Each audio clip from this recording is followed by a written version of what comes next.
Հարգելի գործընկերներ, նախ պարոն Մինասյան, մենք հակադաշնակցական գրականություն չենք կարդում եւ անում այդ հետեւությունները, մենք դաշնակցական գրականություն ենք կարդում եւ պատկերացում կազմում այդ տարիների մասին։ Չէ, մեր Լենոն չի, Քաջազնունի, կարող ես եմ գրել դաշնակցությունը Հայաստանում անելիք չունի այլևս։ Ես չեմ գրել։ Հիմա հարգելի գործընկերներ, մի քանի բանի էլի անդրադառնամ։ Նախ պարոն Մինասյան, ասում եք գալիս եք, ասում եք բաներ, որոնք պատմական բաներ եք մեջ բերում, որոնք իրականության հետ կապ չունեն։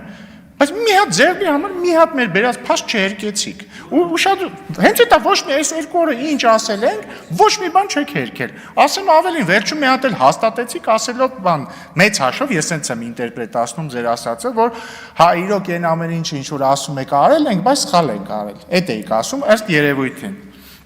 Այնայն դեպս ես տենց եմ ընկալում։ Բայց պարոն Մինասյան, հավատացեք, ես ուզում եմ կրկնել, ես ոչ մի հակադաշնակցական բան չունեմ։ Ընդհանրապես ոչ մի հակադաշնակցական բան չունեմ։ Ես խնդիր ունեմ երեսպաշտության հետ։ Ես խնդիր ունեմ, երբ որ մի ուժ, հələ նա մոռանանք է առաջին հանրապետությունը։ Դուք իշխանության մեջ եք եղել համ Ռոբերտ Քոչարյանի հետ կոալիցիայով, համ Սերժ Սարգսյանի հետ կոալիցիայով։ Օրինակ Ռոբերտ Քոչարյանի ժամանակ եղել են բանակցություններ Թուրքիայի հետ։ Դուք դրա հետ Դուք դրա հետ խնդիր չեք ունեցել։ Բայց օրինակ այսօր, երբ որ էլի կան բանակցություններ Թուրքիայի հետ, օրինակ Քրիստինե Վարդանյանը ասում է, Ռուբինյանը եթե քննադատում է դաշնակցությանը, ուրեմն իրան Թուրքիան է ասում, բան Թուրքիայից հրահանգաստան դրա համար է անում։ Սա երեսպաշտությունն է, էլի մաքուր երեսպաշտ, բայց լսեք, էլի տեսեք, ես լսում եի ձեզ։ Չէ, ես իրավունք ունեմ գնահատական տալու, եւ դա երեսպաշտությունն է, դա վիրավորական բառ չի։ Բայց ես ավելի շատ կուզեի պարոն Խաչատրյանի ասածին անդրադառնալ, որովհետև էլի կոնցեպտուալ բանավեճ է, էլի հիմա տեղի ունենում։ Ինչ է ասում պարոն Խաչատրյանը։ Նախ ասում է պատերազմը ձեզնից կախված չէ։ Բառացիորեն այդ բառերը դուք ասեցիք։ Ահա։ Նախ շնորհակալ եմ, որ ասեցիք դա, ուրեմն դա նշանակում է, որ վերջին 5 տարին, երբ որ օր ու գիշեր մեղադրում էիք մեզ ընդ որում տարբեր բառերով, էլի, որ բան չկանխեցին պատերազմը, ձեզնից որոշները նույնիսկ ավելի հեռուն են գնում, ասում են պատերազմ բերեցին, պատերազմի հրձիկ, էլ ինչ ասես, շնորհակալ եմ, որ ֆիքսեցիք, որ պատերազմը մեզնից կախված չէ, բայց ես մեկը նույնիսկ ձեր այդ արտահայտության հետ համաձայն չեմ։ Իդեպ մի հատ էլ բան բերեմ,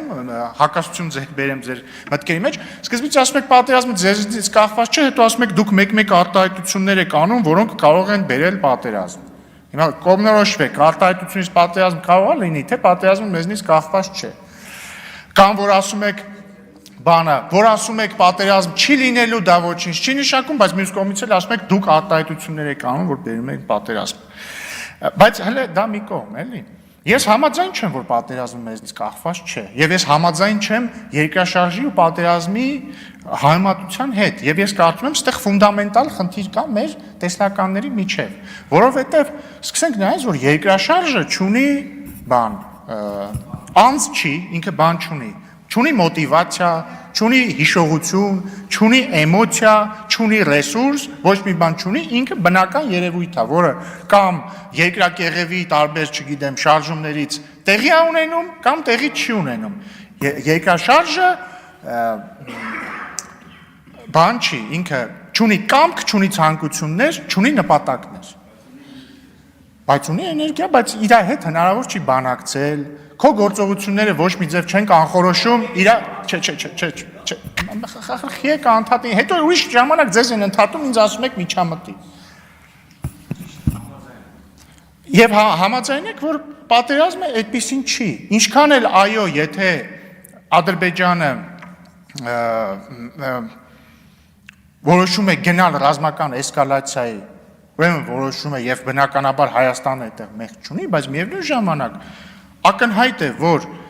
այդ թվում մեր գործողություններից է կախված, թե մեր տարածաշրջանում ոնց կզարգանան իրադարձությունները, որովհետև այն մտայնությունը, իդեպ ժողովրդի մոտ էլ մի հատվածի մոտ էլ կա այդ մտայնությունը, ընդ որում նոր չի այդ մտայնությունը, երևի հարյուրամյակներով է գալիս այդ մտայնությունը, դե որ դե մեկը աշխարհի մեծերն են որոշում, մեզնից ոչինչ կախված չի։ Չէ, ժողովուրդ ջան, մեզնից կախված է ամեն ինչ։ կարող է մենք ինչ որ բան ուզենանք դա չլինի կամ չուզենանք լինի, բայց դա չի նշանակում, որ մեր գործողությունները ոչինչ չեն որոշում։ Մենք մեր ճակատագրի տերն ենք, ինչպես իդե։ Մեր ճակատագրի տերերն ենք եղել 1918-20 թվականներին։ Թող ձեր մոտ թյուր տպավորություն չստեղծի, որ երբ որ ես վկայակոչում եմ 1918-20, նույնիսկ 21 թվականի դաշնակցական ղեկավարությանը, ես իրանց համարում եմ դավաճան կամ այլն։ Հակառակը, ես համարում եմ, որ իրանք ամեն ինչ արել են, որպեսզի Հայաստանի Հանրապետությունը պահեն անկախ ու չի ստացվել, բայց իրանք դա ամեն ինչ արել են դրա համար։ Հիմա ձեր առաջարկած տեսլականը հետևյալն է, որ մեզնից բան կախված չի, մենք խաղաղություն չի լինելու, հնարավոր չի խաղաղություն, թշնամանքը անվերջ է, եւ հետեւաբար մենք պետք է անվերջ ապրենք թշնամանքի մեջ եւ էտա։ Բայց հարգելիներս, այդ ձեր տեսլականը փորձով ապացուցված է, փորձով ապացուցված է, որ չի աշխատում։ Չի աշխատում։ Ու դե հիմա ձեզ է թվում սխալ է, ինձ էլ թվում է ճիշտ է։ Մի բան էլ էլի անհետևողականության մասին, պարոն Մինասյան, եկել ասում եք, մենք չեմ հիշում կոնկրետ ձևակերպումը ոնց էր, ասեցիք, բայց մենք 42000 քառակուսի կիլոմետր տարածքով երկու հայկական պետական միավորում էինք թողել կամ տենց մի բան ասեցիք։ Պետություն։ Հիմա դուք հավանաբար նկատի ունեիք, որ Լեռնային Ղարաբաղը իր 12000 քառակուսի կիլոմետրով,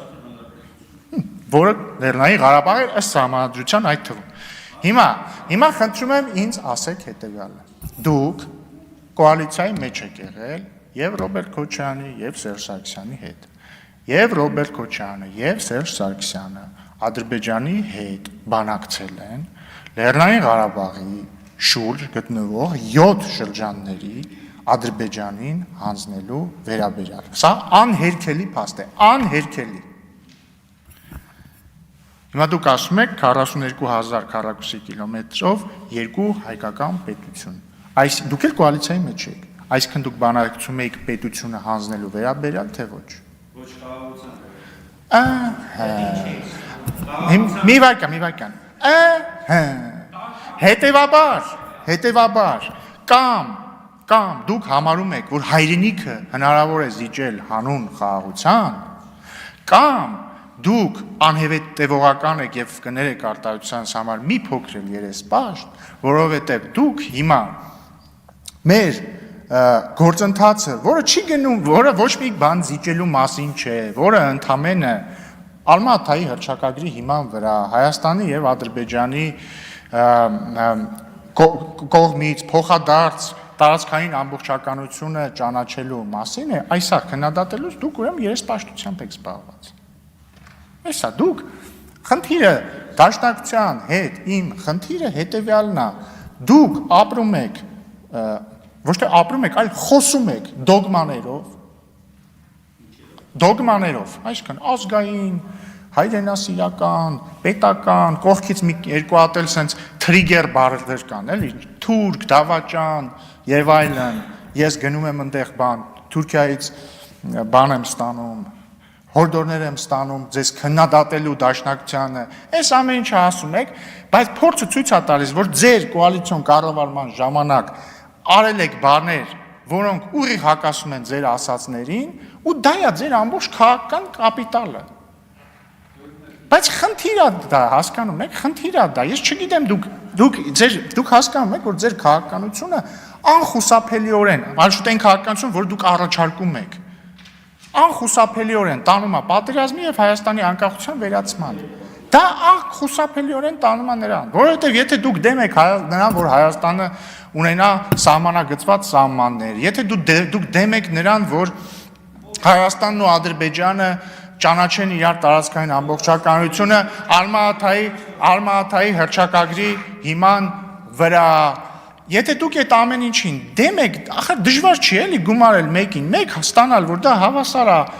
նոր էսկալացիաների եւ Հայաստանի անկախության անխուսափելիորեն վերացման։ Պարոն Մինասյան տեղից հարցնում էր, որտեղից գիտեք, 004 շրջապերականից, որտեղ սեվով սպիտակին գրել եք Հայաստանի համար բան, սահմանազատումը Հայաստանին երբևէ ձեռնտու չէ, գրել եք, որ Հայաստանը պետք է միութենական պետության մաս դառնա, եւ այլն, եւ այլն։